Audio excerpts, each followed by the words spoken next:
Look at military matches commented.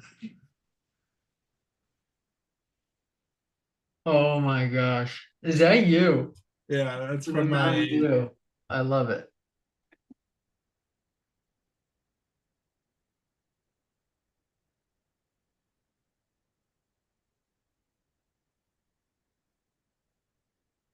I bet everybody that joins in thinks that's me in the corner, but it's you.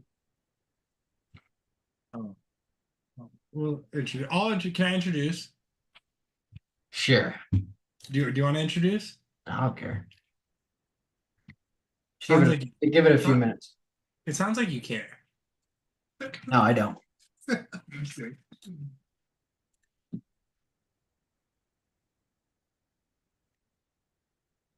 What should we talk about? Just Yeah, kidding. you got a topic for tonight?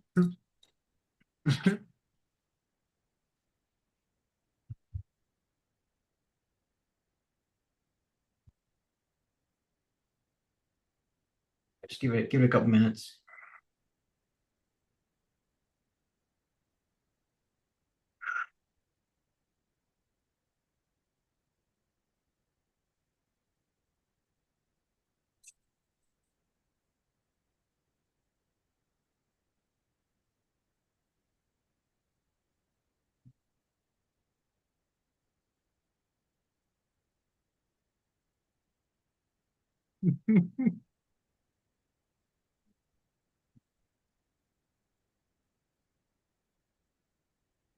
Project accepted.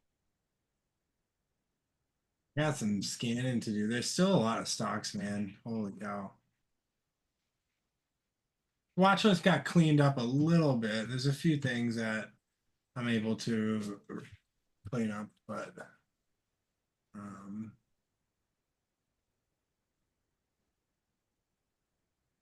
oh, you tweeted out here. Let me tweet it out too.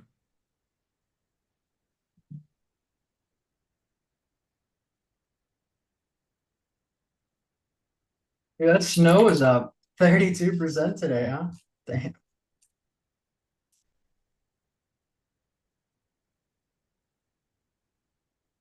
Yeah, I mean, we talked about this in pre-market that, I was like, dang, I'm pretty sure this is a viable gap up. I know it's up, like 22% or something at open, but um enough of a sidelined street on this stock to where a notorious stock like this, when it gaps up that much, is very likely going to see some follow through if it's deserved, which it was.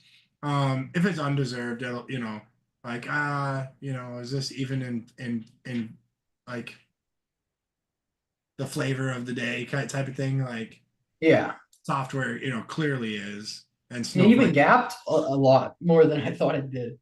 Yeah, I should have bought this in the after hours.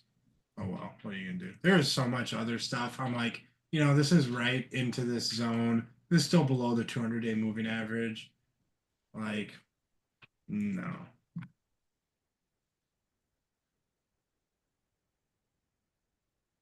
there's too many things in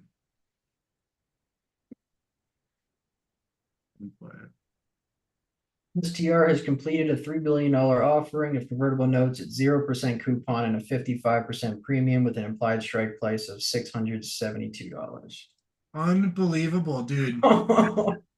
I can't believe that. Honestly, that's amazing. It did have a nice base. It was kind of setting up an earnings. That's amazing. That means that there are people paying $3 billion cumulative. They're receiving zero interest on that. What, until 2029? Is it, or 2027 So maybe? And they're paying a 55% premium. That is amazing. The fact that they can do that is remarkable. the fact that he pulled that off is remarkable. That is wow. All right, we got 2 minutes here. What's up, guys? We're gonna start at 7 or 8 p.m. Eastern on the nut. 7 p.m. if you're in Central Time, which by the way is significantly better than any other time zone. Um, Not as many people in the Zoom as I thought there'd be. Oh, oh, here, let me send it over to. Where's the link? The old sharpen your trading skills slot. Stole it tonight.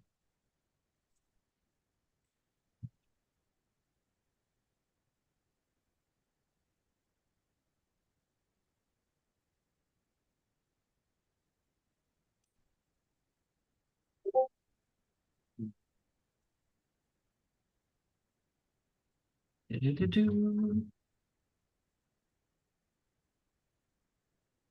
I'd ask how everybody did, but I know most people had a pretty strong, solid day. For those people watching on Twitter, if you have any questions, comments, concerns, whatever, just post them in the comments. I'll try to read them and get to them. Brock will try to read them and get to them. We'll be going through some stuff, so focus on this. And then yeah, folks in the chat, as always, if you got any questions, hollow them out, and we'll try to cover that, whether it be anything, anything. All right, hey everybody, November 21st, 2024, Sharpening Your Trading Skills, season 16, episode 2. We're gonna be doing Brocco's gonna be going over the MSTR trade, covering some parabolic shorts, a little fireside chat style, covering this intraday fade of $171.16 on MSTR from high to low after gapping up significantly. It was one of the best trades that I've ever witnessed, and I know that I've said that a number of times. But Brocco, with these big idea home run type trades, you just continue to one up yourself. So I'm excited to hear a little breakdown and digestion and kind of talk about some of the characteristics, some of the management of these trades. And one thing that I do want to get into later is the importance of selectivity and when and where to look for them. Kind of like the yellow car fallacy type thing. Anyways, Rocco, you're a beast. Thank you, sir. Yeah, this is going to be like kind of freestylish, just like, hanging out, talking by the fire kind of thing. I tried to sit there after market close for an hour or two and prep some stuff, but my mind was just racing. I had so many things I wanted to talk about, and I couldn't really organize it all. So we're kind of just going to have fun with it, and kind of reverse engineer this trade from today. First thing I'll say for anyone joining from Twitter that has not joined one of our sessions before, my name's Rocco. Obviously, you're coming from my Twitter. That's my good buddy, old pal in the corner, TSDR. We have a Discord called Uncharted Territory. We live trade every day. We have some really great traders, not just on our team, but just members. A lot of the members are really killer traders in this Discord. It's a phenomenal group to be a part of. I love trading with them every day. And we had a pretty awesome trade on this MSTR today. I'm sure you guys saw, the tweets and whatever. I want to start by saying there's many traders out there that know this setup better than I do. I've learned this setup from some of the greats, so I'm not going to sit here and act like I'm the best to ever do it. I don't try to ever come off as like braggy like that. But I'll also start by saying, a setup like this, which is, it was coined, the parabolic short. I initially learned the setup from Christian Kolmagi, who is, one of the greats. He's done a few videos and talked about the parabolic shorts. And, I saw him cover a few examples back in the day. And ever since, I saw him kind of, I've seen him trade a few of them live on stream from back in 2020 and 2021. And it really always, interested me that you can, capture such a big, snapback, intraday move just in one session, really. These are mostly day trades for me. And I also want to say that this is probably, I don't know if, would you agree with me here that this is probably one of the harder setups in the market to execute? I would say there's two of the hardest trades So three of the hardest trades: one, the parabolic or rubber band short; two, the parabolic or rubber band long; and then three, the most expensive trade is the opening range break, which is one of the best trades, but it is can be very expensive to learn. So parabolic short is by far the hardest to enter, execute, and identify, in my opinion. Yes. Yeah, I mean, not only are you obviously, I want to say you're going against the trend. Technically, you're going against the meteor longer term trend on a setup like this. If you execute it properly intraday, you aren't necessarily going against the trend in that moment, especially if it's just a day trade. But you're definitely going against the trend and the bigger picture of things, and you are and that's not easy to do. And you're also going against the trend on typically when it's a parabolic short, it is the strongest or one of the strongest stocks in the market, which I would argue MSTR was probably the strongest stock in the entire market as far as the hype around it and the magnitude of its move recently. Um, and I saw Lance B on Twitter today, who's another one that I learned a lot from on these mean reversion setups. I want to just shout him out first because I've learned a lot from him watching his videos and studying his stuff on mean reversion trades and expected value and all that stuff. So shout out to him. He posted a video today, kind of talking about a short little 6-minute clip discussing how a lot of people were just there was tons of profit and P&L posting across Twitter day on people who caught this setup and stuff, which is fine, whatever. But he kind of moral of the story, he was saying what is the productivity in that? And you notice you go look at his page and you'll never see a P&L post ever. He's always breaking down trades and trying to help people. And he said there's too much, profit boasting on Twitter and stuff in the community, and not enough people like reverse engineering these trades or breaking them down, or talking about concepts and setups, and how to actually trade this, right, and help people. So I figured, instead of just posting P&L and fucking off for the day, let's break down the trade, live together, all of us. So that's what we got planned for tonight. I'm going to try to cover as much as I can in this, hour. I'm sure I could go for probably over 2 hours on this setup, and setup similar to it. But yeah, this is not something, if you've never traded, a setup like this isn't something you want to, just approach for your first time and like kind of go all in on it with, a full size position or anything like that. This is something that definitely takes a lot of back testing and studying. Maybe not so much back testing, but going and studying previous examples of this. And that's where I kind of started when learning this setup. My first ever, parabolic short that I actually executed with like, pretty much a full size trade was SMCI back in February. And, before taking this trade, I halfway through this run, I had a feeling that this was going to set up a really great parabolic short, just given, how the chart was setting up, the semiconductor craze and the hype around the name. I had a strong feeling this was going to set up, and we talked about it for, days to weeks in advance of that setup. And, the 3-4 days leading into that, I had spent, countless hours at night after market close, studying previous parabolic shorts, going back on TradingView and, and the intraday charts and seeing how these played out, and how you could best possibly manage a setup like this and find a setup like this, how to know, when something like this is ready, because it can be very dangerous, to be early on a setup like this. And Komagi always, preached that. He said, you really do not want to be early on a setup like this. The goal is to let the early shorts, really get run over on something like this. And when everybody's kind of given up is, typically when it snaps and it cracks, right? So it definitely takes a lot of study. I got countless examples. I mean, I can just pull up, if I pull up, you can see my Evernote here. I did a study on parabolic shorts. You can see it here on my screen. This was, a couple of the ones that I traded and stuff. And I went back and really just studied their extension, the price levels they were at, the market cap, the number of unfilled gaps, the extension from the 50-day, the 200-day, its 5-day, 10-day, 20-day move leading into it.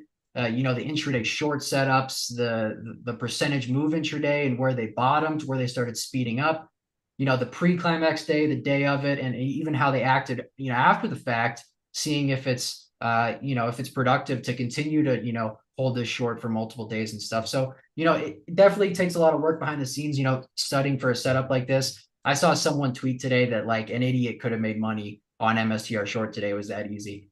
I don't necessarily agree. I think that it's definitely a difficult setup, and we're kind of just going to break it down from the beginning here.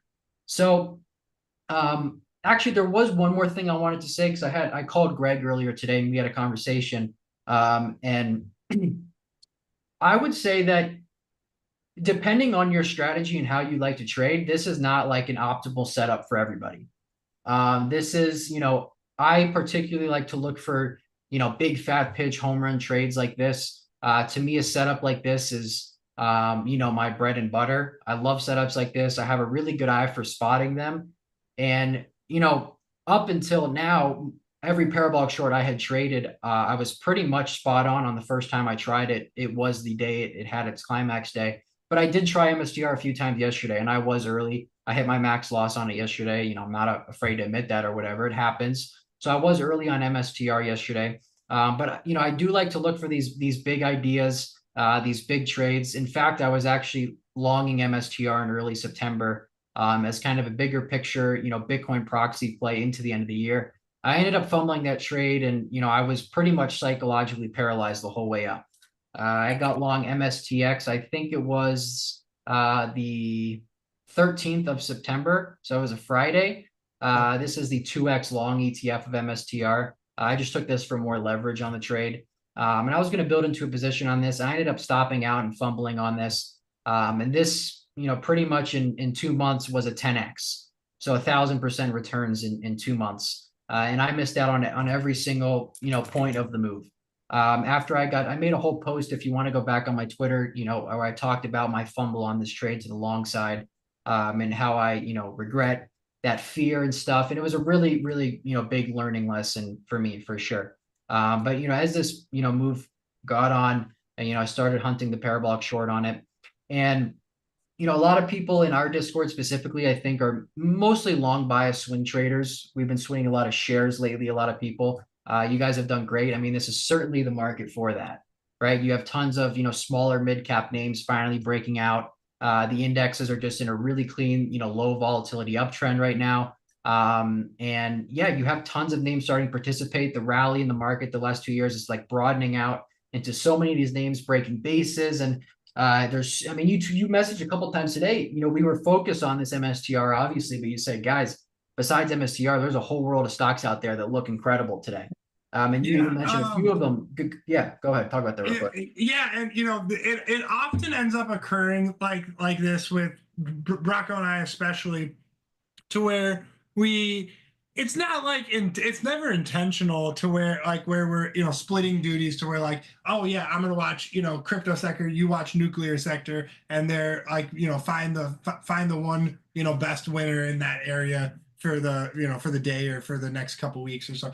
But it always ends up being like that, to where like Bracco's watching this MSTR short and he's going to do his job of getting into the trade, alerting the group when and where he's entering, and then I'm going to be observing the rest of the market kind of thing, and finding setups like Reddit continuation, like OKLO setup today. Jirsashi was on FOUR, right? So it's kind of like it always works like that way, to where we're splitting duties. And honestly, Bracco, I think it really benefits you because it allows you to have that such singular dialed in focus, which you are exceptional at. I mean, you guys saw his Evernote. This is not a blind trade idea. None of the ideas he takes ever is. These are like meticulous, calculated, analytical, data backed type of trades that he knows are going to work. Like not the exact day or the exact minute. Oftentimes it does result in that, but it is remarkable the amount of work that you're able to put into the back end, and while the folks in the chat and myself and us are kind of I'm analyzing and picking out other areas of the market that are still are opportunistic at the time anyways. Yeah, good point. What Greg was mentioning was that he did try out this MSTR short today. He had a good trade on it. But he talked about it. He was like, man, there were so many other like long swing trade setups today in the market that I was watching like OKLO and NNE that I missed because of this. And if that's your strategy and you're a long buy swing trader, focusing on something like this could be opportunity cost for sure, especially if the market speeds up and you're locked out of those positions or those stocks you were hunting for positions in. Watching this MSTR parabolic short setup is opportunity cost. There was some people in the chat in pre-market when we were discussing this trade saying that, I think there's better opportunities out there. 100%. I agree with you. If your strategy, does not align with the setup like this, that is 100% true, right? No two accounts are the same. No two strategies are the same, right? Everybody is unique in their own way. I'm never going to force the setup on anybody. I don't think anybody should be forced to trade this, but there was plenty of people that reached out to me, curious about this setup, that are interested in this and want to know how to spot it, and maybe not even to short it, right? I posted this setup at what was it? I think 7 a.m. in the pre-market. I posted this trade idea for today. That's so people can potentially capitalize on the short side trade if they're into that. I certainly was interested in it, but I know there's tons of people that have been riding this to the long side. And why wouldn't you? I mean, this is one of the best stocks in the market up into today. Could still be, who knows? But I know plenty of people that were long the stock. And I also posted that as like hey, I think this could be close to a blow off move, maybe today, maybe tomorrow. It's certainly reaching those metrics, right, of what I've studied in the past. So, if I can help someone take some profits or maybe even get out of a position and reevaluate, then that's great. I'm super happy. I had 2 people reach out to me today saying that they closed most of their positions in the pre-market when they saw me post, because they remember, when I posted NVIDIA and SMCI back in the day, longtime followers of mine. And that made my day. That was one of the goals of the post, right? So, with all that said, let's get, kind of break down the setup and what we saw here today on MSTR. So a parabolic short, right? An easy way that, I think it was either Komagi, it might have been Kunal Desai. I think maybe, he coined it the rubber band short, right? I learned that from you when I first joined. You guys called it the rubber band short, the rubber band long, same thing. But, think of the stocks in a setup like this as like a rubber band, right? And rubber band can stretch out, right? You can pull it pretty far apart. Now, when you pull a rubber band and stretch it out as far as you can, right? The more that rubber band stretches out, when you let go, right, the harder the snapback is going to be, right? And the same kind of concept applies with stocks. So the more this stock or these stocks, stretch away from their moving averages, the harder that snapback is going to be. And it makes these setups really attractive because I do really enjoy, really fast moves. I like knowing quick if I'm right or wrong on something. And, on some of these, we've caught some really massive moves on some of these intraday. I mean, 180 points to the downside in one session is no joke, right? And that was pretty quick. Majority of that came in just a couple hours. So I like to think of them as rubber bands. That's kind of how I learned it, and to kind of visualize, how it works and why it works. And right, no stock escapes that mean reversion, right? Like no stock will go up forever. When they get stretched out enough, they're all at some point going to snap back. And how hard they snap back on that, climax day really just depends on how much they've been stretched out. Right. So this was stretched out a lot. So if we kind of break down this run, first of all, we were on, one thing I liked to look at was the weekly chart. We were on 1, 2, 3, 4, 5, 6. So week 7 of the breakout. So this breakout was already pretty in the works. This wasn't anything fresh. It didn't just break out a couple days ago. This has been going for consecutive weeks.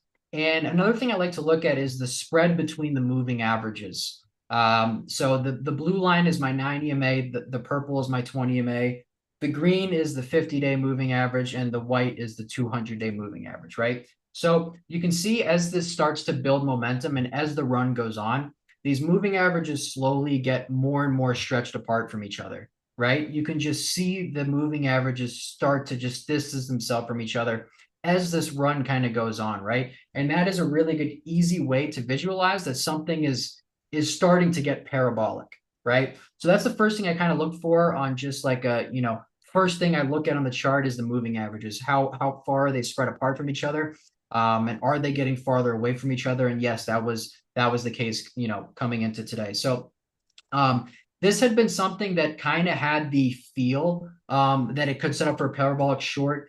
I was pretty much for probably 2 weeks stalking this thing for this parabolic short setup. There was a lot of hype building around the name, which is honestly a big factor in these setups is the amount of hype behind the stock, right? That's a big driver. The sentiment and stuff like that. It's tough to measure it, but anybody who's on social media would know that there was tons of hype around the stock, and it just kept building up and building up pretty much each day that went by. So what really caught my interest, what really started to get me to, let's say, focus in on this trade setup was Monday into Tuesday, right? So this thing continues to trend. You had a really nice 20 EMA pullback. It held here. It had earnings somewhere in here, ended up holding the 20 EMA, came back up, and then we kind of got this little breakaway gap here on November 11th, which just really kind of extended itself pretty well from the 9 EMA for the first time, which was this November 11th day right here. This day was, when I really started paying a little more close attention to this as a potential setup, because something like this is, a setup I like to kind of prepare for multiple days or weeks. You really got to be watching this thing closely. It's good to watch how it trades very closely and get a really good idea for the personality of the stock.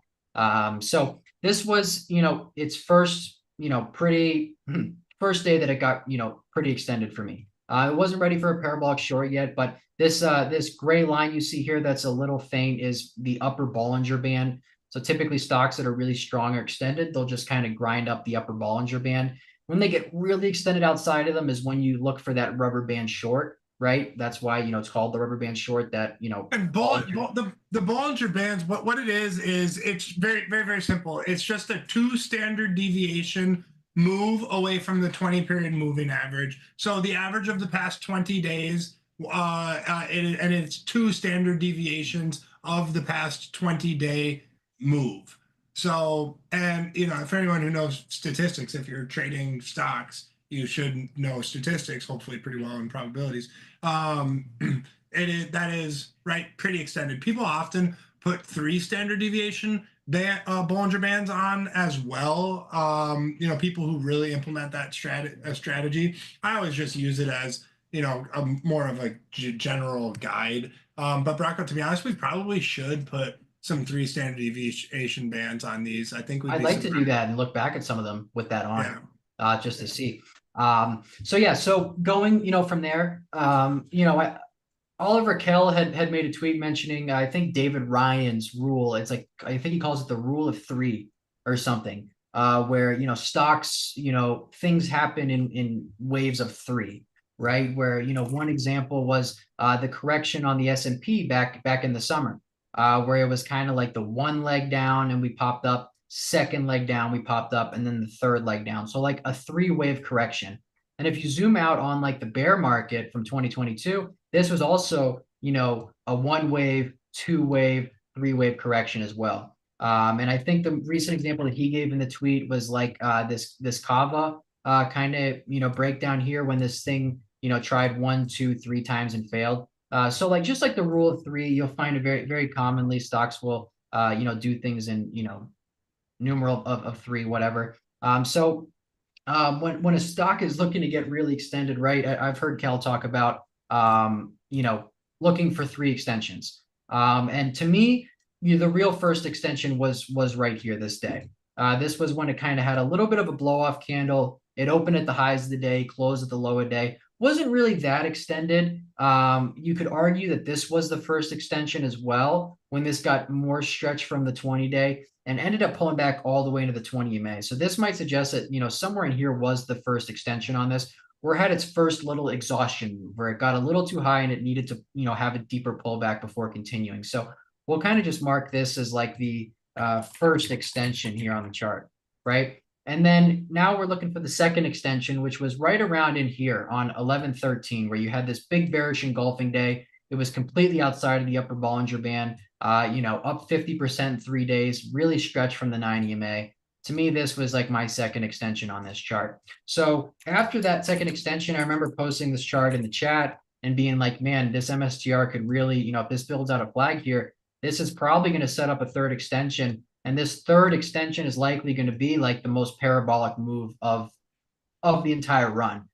So really, after that second extension, I was like, okay, if this thing starts to hold and looks like it wants to go higher, I'm really going to be hunting for that third extension, which, I've seen countless times be the final one before, a climax move, right?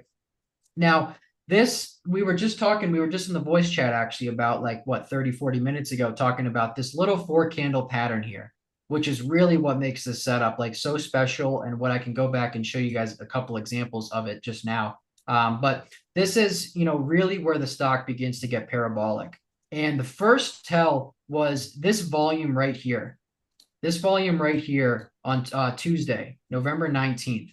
So I'll make the volume bars a little bit bigger so you can see it here. On this day, it had, one thing TSDR taught me back in the day was stocks move typically in 3 to 5 day bursts. So when they pull back into, the 9 EMA or the 20 EMA and they set up, say, a bull flag or whatever, typically the stock will break out and move for 3 to 5 days before having to reset and pull back again. That's kind of just a general rule that I used to trade by, right? 3 to 5 days. So we can consider this day right here, day one of the move, right? This broke a little tight consolidation. We consider this day one on Monday this week, right? So it was up 13% that day, made new 52-week highs. I think maybe all-time highs if it surpassed the 2000 high there. And it traded its highest volume of the run, okay? It wasn't the highest percentage gain that it's had. It was up 20, 25, 30% on previous days. It was up 13%, but it traded its highest volume of the run. So that immediately catches my eyes, because if you go back and study any parabolic short from the past, one of the most common signs is volume increasing substantially leading into the climax day, right? So the new high on volume, paired with day one and setting up for a potential third extension really got me interested in this. This was pretty much the only stock I talked about like all week. And you guys can attest to that. I was probably a little annoying about it, but it paid off. So this was day one of the move right here, and we had our highest volume of the entire run. So now I'm interested. And now I'm really hoping that this starts to really pick up some steam, because you want to see this go quick. You want to see this essentially go straight up, because what happens when a stock goes straight up for multiple days in a row and starts leaving behind unfilled gaps is it doesn't leave much support below, especially when something is in price discovery and it's at all-time highs, right? One of the biggest reasons why I mention, that I love to see unfilled gaps left behind is because, first of all, that's a sign that something is getting parabolic and very euphoric. But secondly, it doesn't leave much support behind, right? These almost act as like volume gaps, right? Not much was traded within these gaps in this area. When you have a couple days like this sideways, right? When the stock goes back down to that area, it's going to act as a support. And when you go vertical in a couple of days like that, it does not leave much support shelves below. I essentially think of it like falling off of a cliff almost, right? And SMCI is a very good representation of that. If we go back and look at this from February, you can see the gaps between these candles, right? That's from these gapping up overnight. So they close at, whatever price the day before, and they open, substantially higher the next day, and they don't even go lower. They leave that gap completely unfilled. And you got 3 in a row on SMCI, and that left virtually no support behind. So this thing just completely melts down, right? So that is a, really, really important factor to the setup is, a lot of people are asking me, like, is Tesla ready for a parabolic short? Is, APP ready? The thing about something like this, though, that's a lot different than what MSTR is doing is that, this is building these little consolidations and slowly grinding higher rather than moving, spiking in a parabolic fashion really quickly, right? you could just see the difference in how quickly this, spiked up in just a couple of days. And So when I talk in a little bit, I'll address that thing you just mentioned of people asking about Tesla or APP, because that's going to be an important message that I really want people to understand. But continue. You can go ahead. sorry, yeah. So sorry, day two of this move was actually the highest volume of the run. I messed that up. Sorry. But day two was the highest volume of the run. That was the volume I was mentioning before on this day two move. So now we're on day two, and we're kind of looking somewhere between 3 and 5 for this to set up. Komagi says that you want the stock up at least 3 to 5 days in a row before a parabolic short sets up. In this case, it was up 1, 2, 3, 4. Today being the fifth like gap up day of this run. So that kind of lined up there. So we get this big move here on Tuesday now where it's up 12%. So pretty much makes the same exact move that it did on Monday, but volume like almost doubled on this thing into Tuesday. So like I mentioned, that definitely caught my eye. And then what you're literally praying for now is that this gaps up and holds strong the next day. So I mentioned this being a possibility for a parabolic short yesterday. I put it on watch. I didn't have tons of conviction in it. I knew it was worth a try because, I probably looked like an idiot trying to short this yesterday, as it was like it's been the strongest stock in the market, and anyone who's been trying to short it is an idiot. And that's fair, says whatever. But I was trying to short this yesterday. I did think that there was a possibility it could be ready. I knew that with the magnitude of the setup that I'll try as many times as this takes until it works, because I've seen these setups play before, and when they do follow through, the reward is so big that like I'm fine taking these paper cuts here and there on these small attempts, and then really pounding it hard when it finally starts to follow through, because I know that these do play out and follow through in a big way. I've traded SMCI, I've traded Nvidia, whatever. So for me, it was okay taking a couple stabs yesterday. I'll tell you one of the big things that was much different yesterday versus today, because after I, took my losses on this trying to short yesterday, I went back and reviewed it and tried to see, what was wrong. What did I not see there that, this wasn't ready?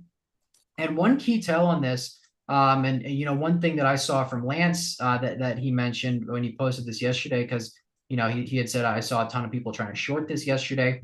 And he's a big proponent of creating the right side of the V, right? Like not front running a trend, like not getting short if the trend remains up, but getting short when that trend starts to turn lower, or vice versa to the upside. When finding a bottom, he calls it buying the right side of the V, right? So the stock is coming down.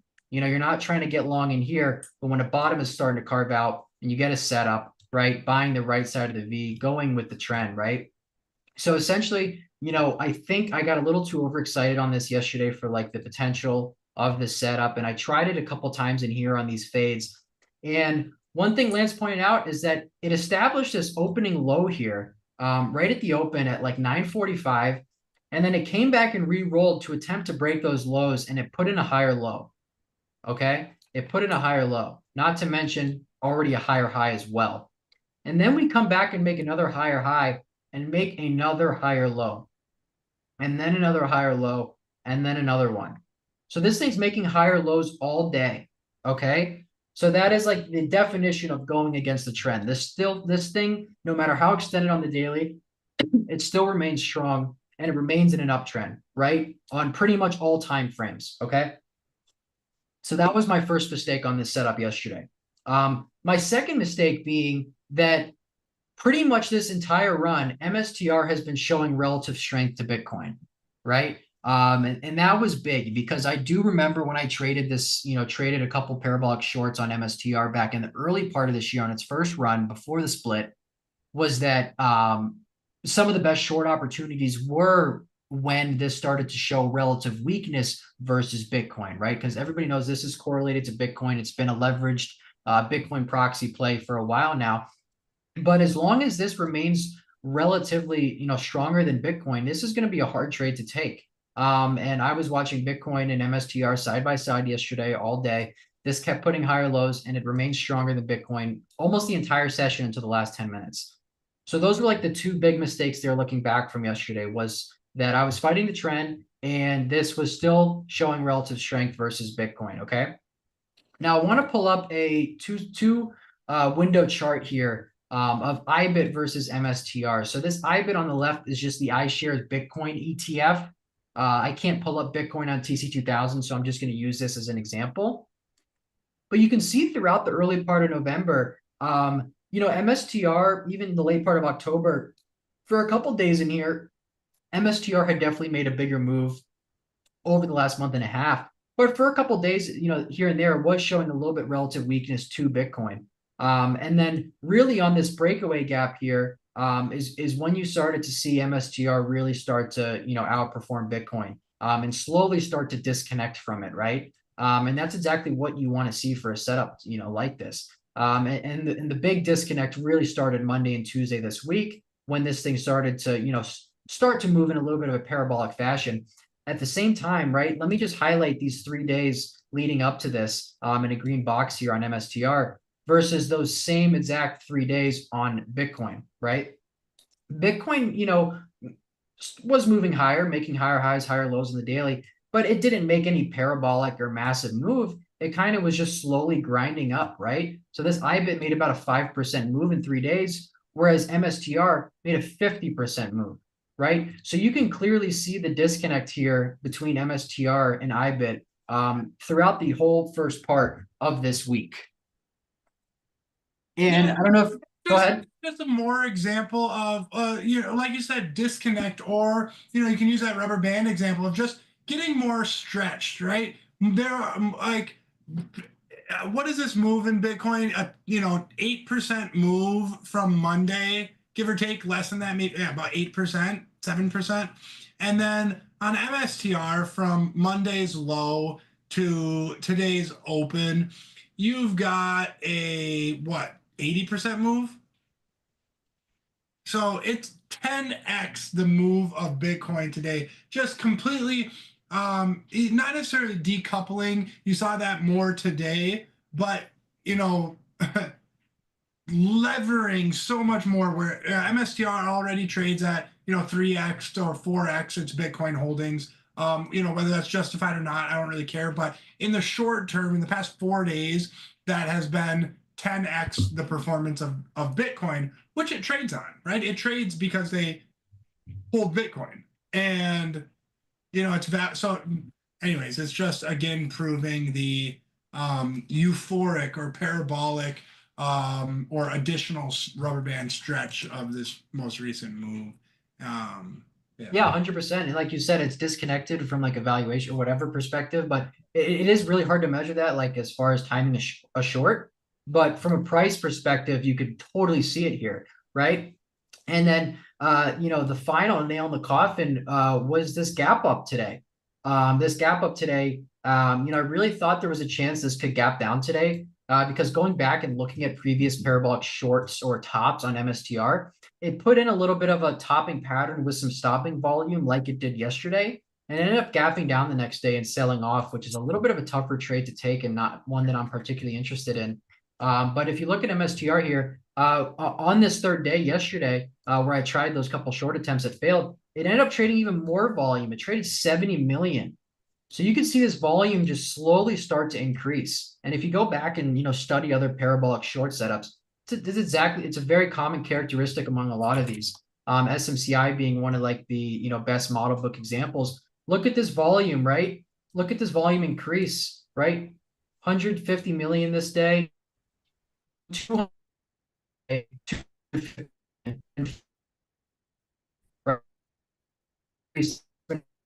for days straight leading into the top. Same thing with MSTR, same exact thing. You saw this volume increase for 3 days straight leading into the climax. So as soon as I saw that, candle yesterday with this amount of volume, I mean, 70 million shares, like if this thing gaps up tomorrow, like this is a top focus. And the fact that it gapped up 15% was just insane. I mean, that was just like a gift from the gods. I really was going to sleep like this thing's going to gap down. I'm not going to get a piece of this, whatever. And today it really truly disconnected itself from Bitcoin. Komagi tweeted at like 10 a.m. today, said MSTR disconnected itself from Bitcoin today completely. It was just ridiculous. So this gapped up 15% today. And this was, I was just stalking this in the pre-market all morning. Because what I want you guys to look close at here is these, particularly these just 4 days right here. These last 4 days, including today, right? I'll highlight it in a box, screenshot this, take notes. These 4 days right here, right? Where you have, we talked about the 3 to 5 day burst coming out of a consolidation. You have day one right here, day two, day three, and then day four, it gets a final gap up and snaps. Okay. Now, if you go back and look at SMCI, we essentially have an identical pattern if we zoom in here, right? Highlight this box right here. Day one of the move after a 2-day consolidation, you got day one, day two, day three, and the fourth day it gaps up and snaps. Almost identical. You can look at NVIDIA, I think back in March of this year was pretty similar as well, right? You had the 2-day sideways, you had day one, day two, day three, fourth day gap up, and then it snapped. Another good example is actually mRNA from early 2020 when this thing was on its hot run in December of 2020. This thing had a very similar, 4-day pattern as well. We can just highlight this, right here.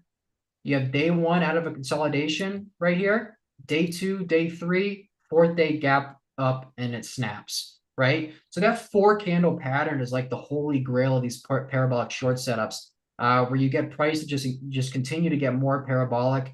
Typically, you'll see the biggest price move on the third day, right?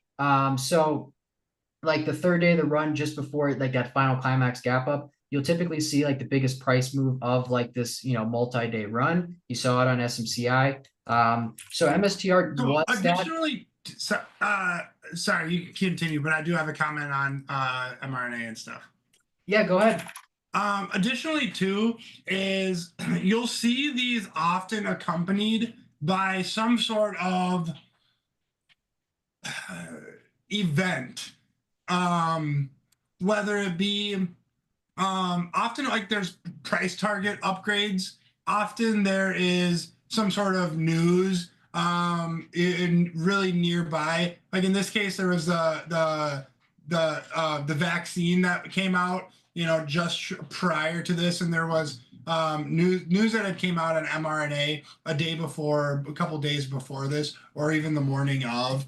And you'll often see the street just have to, chase some of those price targets. Obviously not all price targets, but when something is parabolic like this, you'll see some sort of news or event. SMCI, I think was around that cent or that $1,000 mark as an event. That I don't believe there was a lot of upgrades and news around that day as well. And then for this MSTR, you've got the $500 level. You've got Bitcoin approaching the 100K spot. So right, it's just an event, and obviously every event isn't a parabolic short thing like, oh, this is up 2 days in a row and there's a PR out on it, or it's reaching $150, so it must be a parabolic short.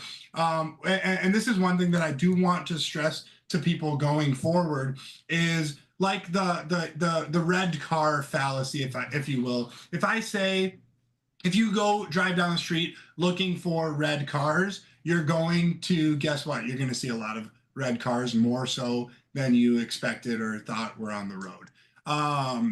And chances are it's the same amount of red cars that are generally on the road every single day. Same thing with these, very unique setups that really only happen, I would say, maybe 2 to 3 times a year in big notorious stocks. In more like small cap stocks, they happen, I'd say, a little bit more frequently. You can probably find, something like this, 2, 3, 4 times a month, maybe. But in terms of like the big ones, it's usually maybe 2 to 3 to 4 times a year, once a quarter. So, talking about like that Tesla question you got, or APP, is if you go looking for these, you will lose all your money. Okay, I mean that. If you go like just actively searching for this, wake up in the morning, I want to find me a parabolic short or parabolic long type setup, is you will have no money by the time they present themselves. But if you're really letting these setups present themselves, and truly looking for those unique 2 to 3 to 4 setups, then you'll be able to identify them and then subsequently execute them in the day of or in the coming days, right? So they are unique. It is rare and they are challenging. And if you go looking for them, you'll lose all your money. So wait for them to really present themselves. And sorry to be blunt and when whatever, but You're it's 100% I correct, believe it to sir. be true. If you go looking for red cars, you're going to find a lot, but it's no more red cars than you generally see before. And guess what? They're not as special as you think, even though they're cool and maybe they get some hot ladies to notice you with their cool red You're car. 100% right. It's a very good point. So quickly, let's dive into kind of the intraday setup now that we kind of know how to identify this daily chart pattern. Today, we were certainly ready for it. We were talking about it all morning. I posted it on Twitter today because I finally thought that this was the day and that it was ready. I sort of thought that this had a potential to set up into Friday. And this is something I'll maybe talk about at the end if we have time. But I really want to get into the intraday setup. So today, this morning on the gap up, it was gapping up 15%, day 4 of the move. In fact, I went on a logarithmic chart and measured it out. Today was the biggest overnight gap up of this entire run for the last 3 months. This extended. So if you can see this Bollinger Band right here, we closed completely outside of this thin gray line here, which is a sign of major extension. You had not seen a candle close before completely outside. It had at least touched it once completely outside yesterday, which is very stretched, and then you just get a 15% gap up. To me, I kind of view it as the final nail in the coffin to the shorts that are in this. I respected my stops. I knew I was not smarter than the market or the stock in general. And I made sure, I got out of my shorts intraday yesterday. I knew that I maybe could have regretted it and this could have gapped down, but I knew that, this stock is very special and this is crazy. This could gap up, 10, 15, 20%, certainly a possibility. And if that's the case, who knows if that's going to paralyze me and I won't be able to even catch the short side because I'll, dug a big hole now and I've already hit my max loss on the overnight short. So, I was cash and, this was the final nail in the coffin today. I mean, that overnight gap up definitely just blew out so many people. And yeah, so now we're looking for the short setup. So the two key things we talked about here was the intraday trend as far as like lower lows and higher lows and the relative strength or weakness versus Bitcoin. And yesterday this showed relative strength versus Bitcoin. It was making higher lows all day. And now let's kind of compare it today. So let's turn on the pre-market here, which is where I started getting short this morning. So this is the pre-market for MSTR. IBIT is on the left. This is pretty much a Bitcoin ETF. So this is the lighter shaded areas, the pre-market action. So we had the big gap up overnight. Bitcoin started pushing a little bit in the pre-market. And then you could see from 6 a.m. to 9 a.m., Bitcoin is making lower highs. Okay. And MSTR is making higher highs. So another example of MSTR showing relative strength versus Bitcoin and MSTR still being in an uptrend. Now, I kind of switched up my strategy a little bit today, and I actually traded some MSTZ today, which is a 2x inverse ETF of MSTR. So you could trade this. You could trade, what was the other one? SMST, which is also an inverse 2x ETF. If you want to trade these, you could short MSTR shares. The put options weren't very attractive. We could talk about that in a little bit, but I traded some MSTZ. I imagine most people on here are trading like smaller, medium size accounts, nothing crazy. So this thing traded like 1.7 billion shares today. It is like, it was under $1 in the morning. But for a small account, you can get thousands of shares of this. And this can be a great vehicle for you to trade. So that I alerted MSTZ for that reason. I knew a lot of people could work with it. So this MSTR was showing relative strength to Bitcoin in the pre-market. And then when this lighted shaded area ends and it turns darker is where the market opens, right? So this is market open here. Now I started scaling in the pre-market a little bit just because this thing was so stretched. We started seeing some Bitcoin weakness, like the risk reward and the expected value, like today versus yesterday was exponentially bigger. I mean, with that 15% gap up day 4 of the move, I mean, it just increased by massive amounts. So I was, still a little bit unsure yesterday, but today I was much, much more confident in this. That's the reason I posted it. I wouldn't post it in the morning if I wasn't, confident on an idea. But this was pushing up into this 550 area in the pre-market on MSTR. And as soon as we kind of, started showing some toppy signs here, I took some MSTZ at like 60 cents. I started scaling into a small position just to have some in there. More call it like a mental health buy. If this thing started tanking at the open, which it did, I already have a little bit of position to kind of build into and trade around. Versus if this thing goes quick, I could maybe be paralyzed psychologically and feel like I'm chasing. If I already have a little bit of that, exposure to it, makes it easier to trade around that position and really get involved, heavily when it starts to play out. So market opens here, and these first 20 minutes are really key. This is kind of what really set the tone for the day. So I want to pull up a 2-minute chart on IBIT and MSTR from the open. So let's actually take off the pre-market here just for a minute, just so we can see this a little clearer. So this was market open on MSTR and IBIT. Keep in mind on the left, we're pretty much just looking at Bitcoin. So in the first 2 minutes, MSTR and Bitcoin kind of pulled back a little bit. When we broke this opening range here to the downside, this 5-minute opening range, I added to my short position. I added more MSTZ and I added some put options. Now I went pretty small, sizing for about a high a day stop, roughly 40-50% drawdown on the options. And I was comfortable with that. I was really confident in this playing out to today. I was going to stay true to my stops, but I did play this ORB in case it went quick. And it immediately had this like little engulfing candle. It undercut the lows and wicked back up. And it loves to do this. A lot of stocks that are parabolic love to do this, like fake down below the opening ranges or, undercut some spots and reclaim, to screw with some shorts and stuff like that.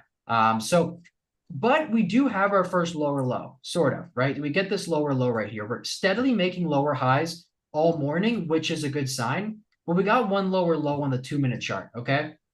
Now this low right here coincides with this low on Bitcoin right here. So they're moving pretty much in a correlated fashion at the open. Now here's where it gets really interesting, right? Bitcoin comes up and pushes and makes a new high a day. Pretty strong action. It breaks the highs right here. Now MSTR comes back and ends up putting in a lower high as Bitcoin makes a new intraday high. So that's when this really caught my attention. I said, okay, typically we've seen the opposite. We've seen Bitcoin maybe bounce a little bit and MSTR make the higher high and MSTR be, the leader showing relative strength versus Bitcoin, which is what we saw yesterday. And in the first 20, 15 minutes here, we start to see the opposite, which is where we're seeing MSTR showing relative weakness versus Bitcoin, which is something we have not seen all week and something that is extremely key to look for when trying to take this setup, right? We discussed this, and that was my big mistake yesterday. Two big mistakes. We're not waiting for lower lows and lower highs and not waiting for relative weakness versus Bitcoin. And we got that right in the morning. And as we're seeing that, I'm typing alerts that I'm getting an MSTZ short, I'm getting inputs, whatever.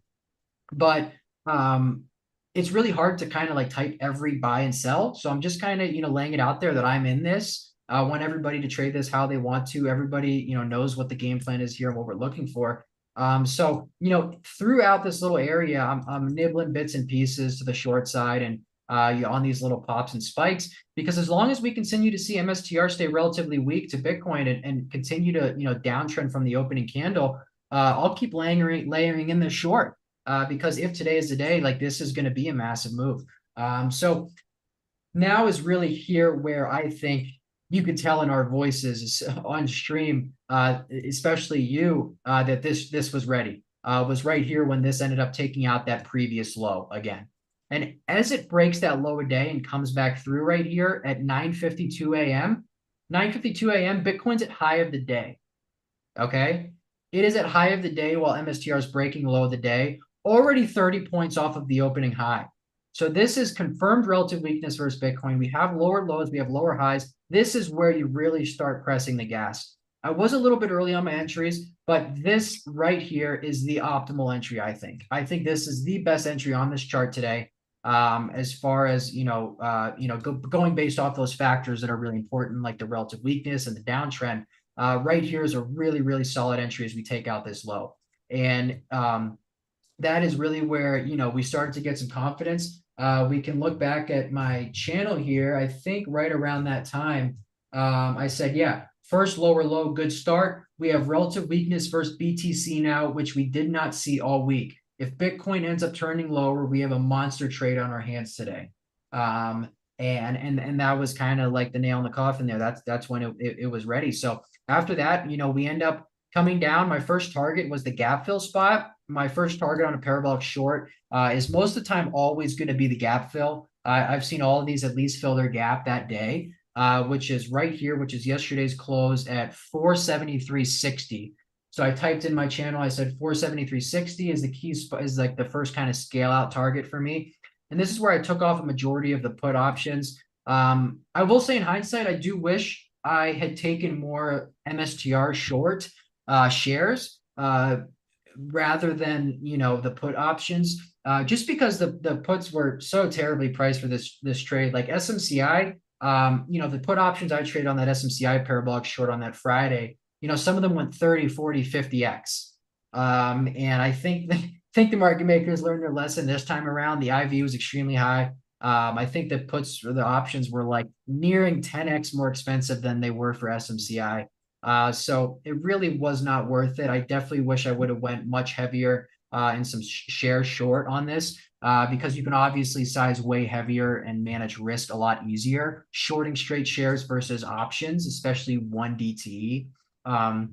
So I did take some put options. I took some 470s, some 450s. I even took some 400s, which are really far out, but I knew that there was potential for a massive move today, which the 400s did end up doing a 10x. I think I got them at like 380 and they went to like 38 or something or $40. So those didn't end up paying out, but I like to take a lot of the options off on the opening drive, just because typically this first move in the first hour or the first hour after, call it 30 to 40 minutes after these parabolic shorts do trigger, whether it's like a VWAP breakdown or an opening range breakdown, like that first hour, 40 minutes is like the easiest move to capture, right? So that being said, I really want to take off a majority of these put options into weakness at the lows, and not have to sit through these, drawdowns or bounce back. So I took a majority of the put options off here, at this area here. I did not take off any MSTZ or any, short shares or whatever, just because I was really confident in this coming lower today. My stop was going to be kind of around the VWAP area with this $500 psych level.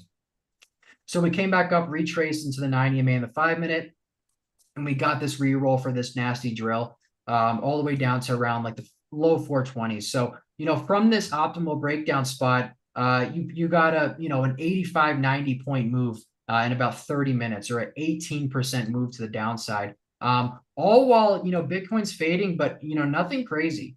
So we still throughout this whole period have that really nice relative weakness versus Bitcoin, where Bitcoin only pulls back, or IBIT only pulls back about 1%, and MSTR pulls back 18%. So you really have that going for you. You're seeing tons of volume traded, which is a good sign that this is a capitulatory day or a climax day, right? You'll see that when something tops or bottoms, you'll see major elevated volume. I mean, just look at the volume in this morning session versus the previous day's session. You're talking massive volume, right? So it's there and it's playing out. And this was a big high conviction trade for me. So really trying to let this, work in a big way, right?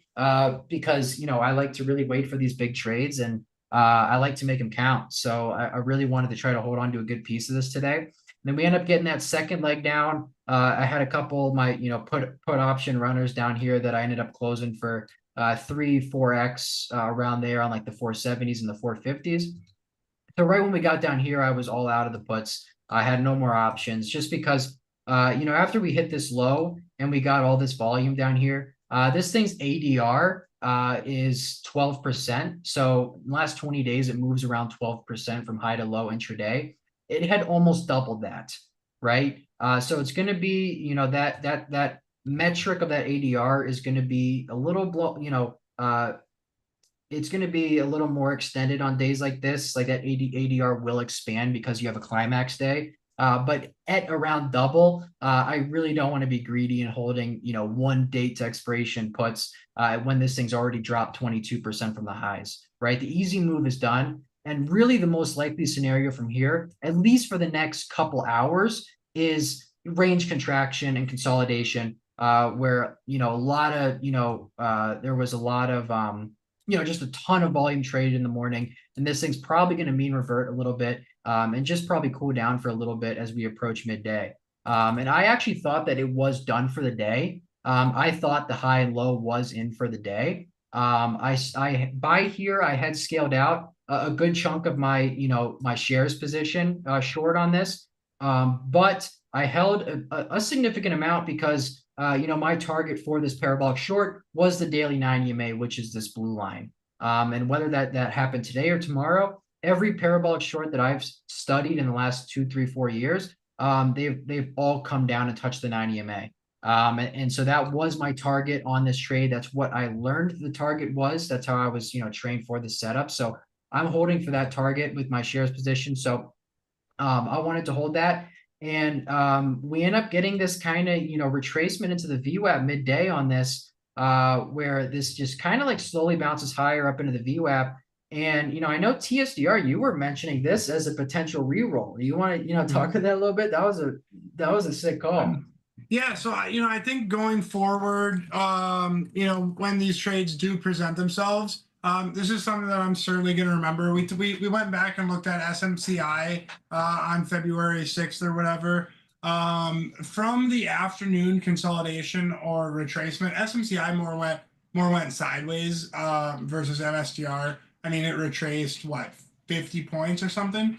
But SMCI, after it went sideways for the afternoon, at the end of the day, it dropped another 80 points, you said?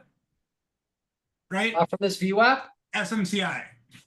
Oh, yeah, midday, yeah. After the bear flag, yeah, it dropped another 80 points at the end of the day. So that's in From February. 880 to 800. What? Say that again? 880 to 800 is what it fell near the end of the day. 880 to 800 at the end of the day, or yeah, in the afternoon, in the last 2 hours. 2, 3 hours, yeah. And I did remember that in the back of my head, and we kind of confirmed it and went back and looked and really looked at the action a little bit. And just in general, right, when you have a stock that is in a downtrend, this is right, very basic stuff. You've got your VWAP, your 9 EMA, your 20 EMA on the 5 and 15-minute chart. If you actually pull up the 15-minute chart, because I was looking at that a little bit more. I mean, that's just plain and simple looking at that day. Yeah, that is your quintessential bear flag right there, where it pops up into the VWAP, overshoots the 20 EMA a little bit, gets a rejection candle, and then continues trending lower. And I was looking at this, I was like, guys, this looks really bear flaggy. I'm hard pressed to think that the two scenarios, right? I love looking at stocks on higher time frames and thinking about the most probable scenarios playing out, and all the time, right? Is today going to be an inside day, or are we going to go red to green? Are we going to gap down and trend to the downside, or are we going to have inside day, right? Those three, the bull, bear, neutral case scenarios, I think really give you a much more simplistic approach to the market. So I was kind of looking at this that way, like, okay, what are the two scenarios? Scenario number one, right? We reject the VWAP and the 15-minute moving averages, and this bear flag is true, and it breaks down and trends down for the rest of the afternoon, right? Getting down into 400 or sub 400.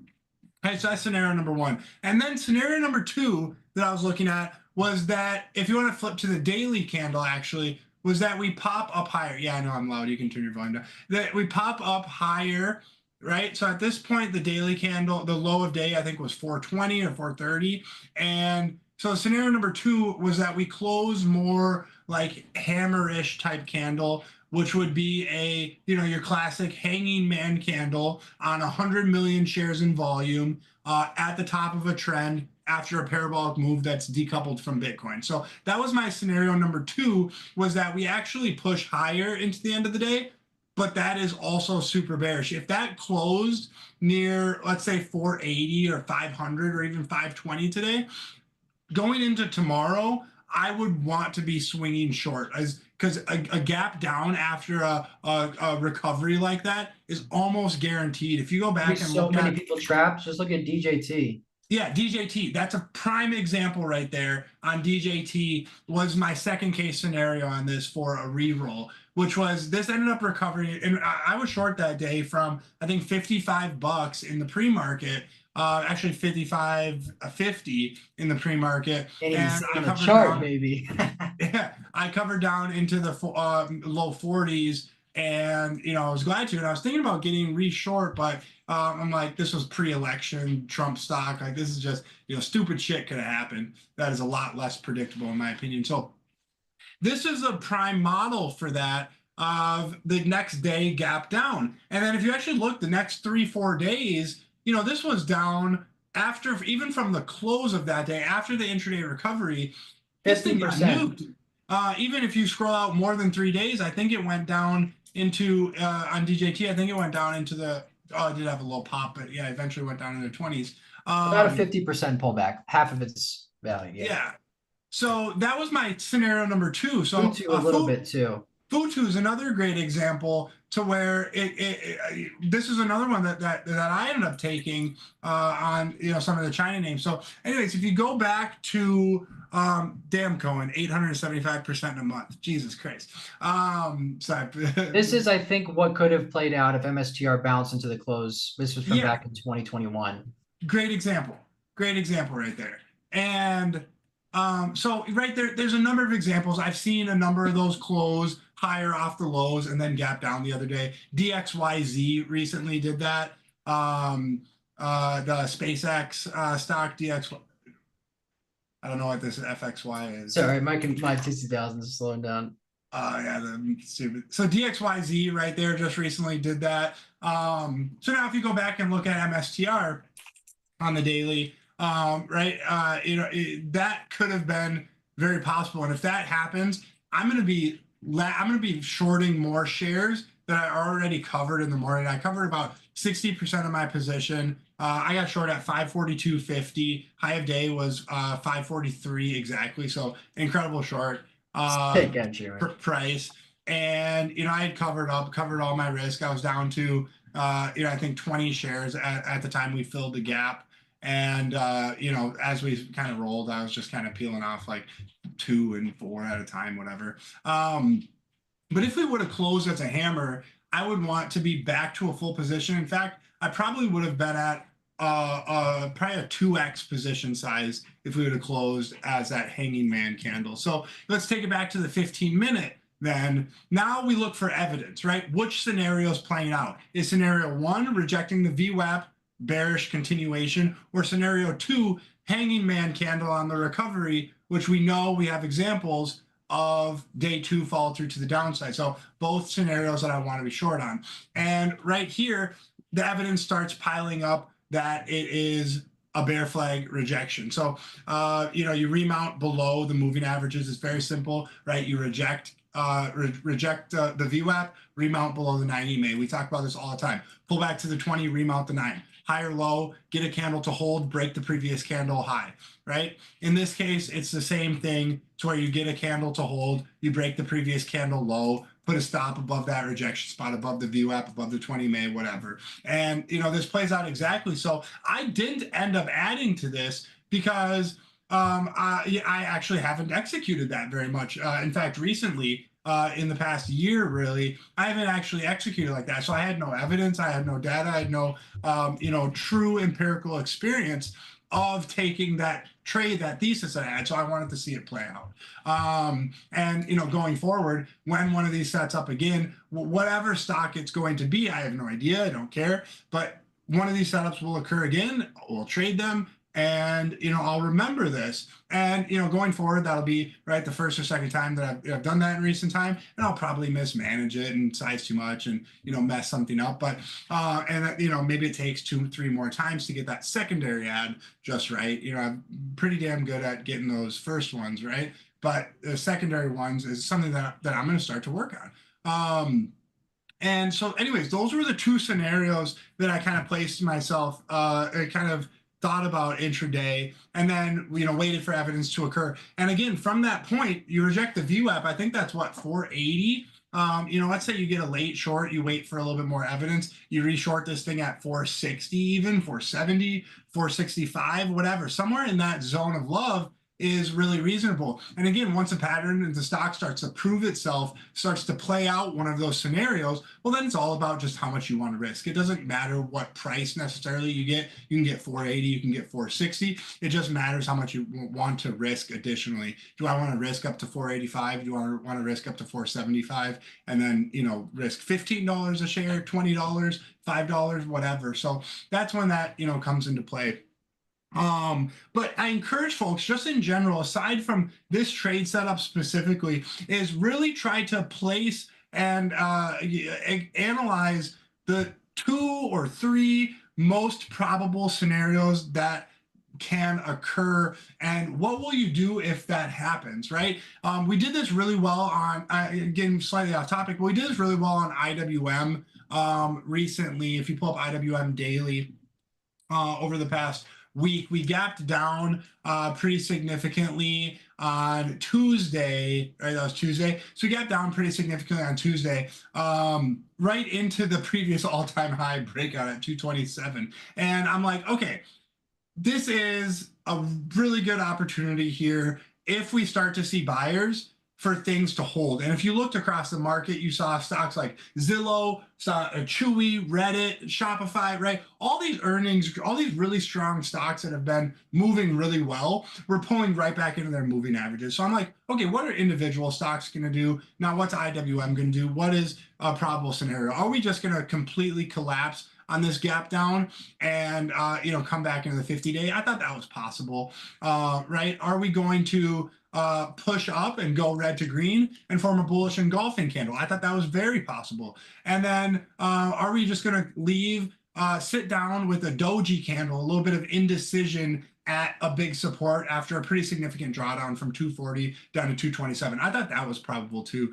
Either way, in one of those scenarios on a gap down and red to green, I want to be buying stocks, right? I want to be buying some of the strongest setups, Zillow, Reddit, Chewy, etc., all those great setups. In scenario 2 with the doji candle, I want to be looking for relative strength and getting long those names, because if it's an indecision candle, there will be stocks out there that are making decisions, that are proving themselves as strong future leaders in the market. So then if it's a doji candle, I want to be getting long stocks, right? And then if it's a downside follow through, most likely those individual stocks are not going to trigger. I'm going to start to continue to see that weakness in the market and either find out quickly when I buy stocks that I'm going to be stopping out, or I find out quickly that they're not even triggering, and then there's just chaos in the market, right? We're seeing things down 6%, 7%, 8%. And so again, I played out those scenarios and I'm like, okay, two of three of those, I want to be getting long stocks. And then one of those, right, I'm either getting stopped out stocks that I'm already trying to get long, or I'm just like, in shambles because the market is in pure destruction on this gap down. So I thought the evidence was pretty strong on that IWM. And then even the second day, on the inside day, I was like, okay, we're flat open. Scenario number 1, we go red to green and see continuation in the market. Scenario number 2 is that we have an inside day and we just rest above the 20-day moving average.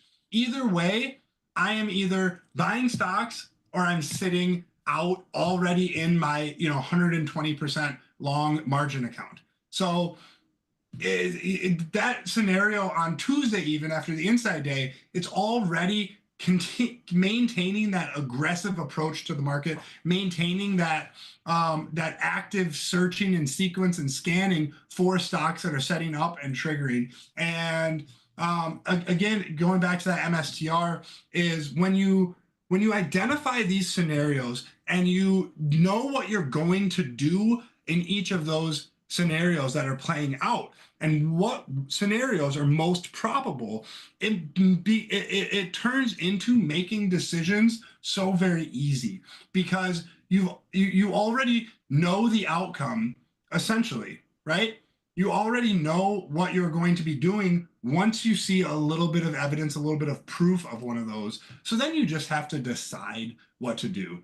And if you have paralysis of making decisions, well, you're very likely going to need a lot of, therapy to continue to trade these markets, or you'll lose a lot of money. But find ways, find systems and thought processes to make that decision making easier, right? Instead of putting that strain and that challenge upon yourself to make these just high, top tier decisions so fast and perfect, because that is really required a lot, is make them as simple and easy as possible. And identifying those scenarios works very well. And I thought MSTR was a prime example of that afternoon refade situation. So anyways, I know I rambled, I know I yelled, but back to you, Bracco. Yeah, no, good stuff. Thank you for hopping in there. That was some good points. But yeah, I mean, after we fade off the VWAP, we ended up sinking another, 100 points in the end of the day from the high to the low. 170 points of range. The stock dropped about 31.5% intraday, which is absolutely nuts. And you can see why I love these setups. But yeah, I had those shares short. I had the MSTZ, this inverse ETF. We actually started buying this. My first entry on this was in the pre-market at around 60 cents down here. I'll mark it out, buy a box right down here at around 60 cents. Started building into it. And, from that entry to the highs today, that's a 93% move Wild. in one session. And for small accounts, for you guys trying to grow your accounts, that's huge, right? 100% move on these shares. And this is trading tons of volume. This is liquid. Even SMST also made a 100% move intraday. This one was, $3, $4, $5. You could have traded this as well. So, that's, to double your position in a day, probably not catching that much, right? If you're scaling and taking proper entries. But yeah, from our initial entry, that position ran 100% intraday. Awesome trade. I don't really care what it does now, to be honest. I'm done with it. I have no exposure left to this name at all. I sold everything. So I don't really care what it does here. That's also another really important thing on this. Is especially when it hits that target, the 90 MA. Yeah, I'm done with this. Really, this chart's gonna take a lot of work now. I would think. Not much really has come after some of these blow off moves on a lot of names. So for me, the trade's done for now. And we'll continue to watch it, as it is an awesome stock over the next couple of weeks and see what it does. But for now, I'm done with this trade. And yeah, so we just wanted to recap this. I mean, I have so much more I could say on the setup that I couldn't really get into today, that we could talk about in the future. But just a couple words, of wisdom before we go. The last couple minutes, a few things we talked about today. Because I did post this MSTR parabolic short idea in the morning when it was up 15%. And I can't lie. I mean, there's a lot of people that were, on board with me and like the idea. And I got a lot of hate too. Like people reaching out to me via DM and taking their time to be like you're an idiot. Like, what are you doing, trying to short this thing? And, all that. But, the best advice I could give when it comes to setups like these is to really just block out the noise as much as you can. I mean, it's all noise. It's all just a distraction. Anything that anyone says, any news headlines, any short reports, really anything other than price action and volume and your own conviction is just complete noise. And a great quote I always come back to from Dan Zanger. He has a quote from the book Momentum Masters, where he talked about, a couple experiences that made him really just focus on price and volume. And the first thing TSDR ever told me, one of the first lessons I learned from him when I started trading under him, was that price action is king, and price action and volume will always remain king, right? Price is what pays you at the end of the day. So nothing is more important than price action itself. And Dan Zanger has this great quote that I love, where he says, I will trust no stock blindly ever again. And I know for a fact that anything I might read during the market day is intended to mislead me from the winning side of the trade. I'll never believe in a stock story or a rumor or a news headline ever again. Everything I'll ever need to know is based on the stock's price behavior and volume. Everything else is pure noise. I love that quote. Such a solid quote.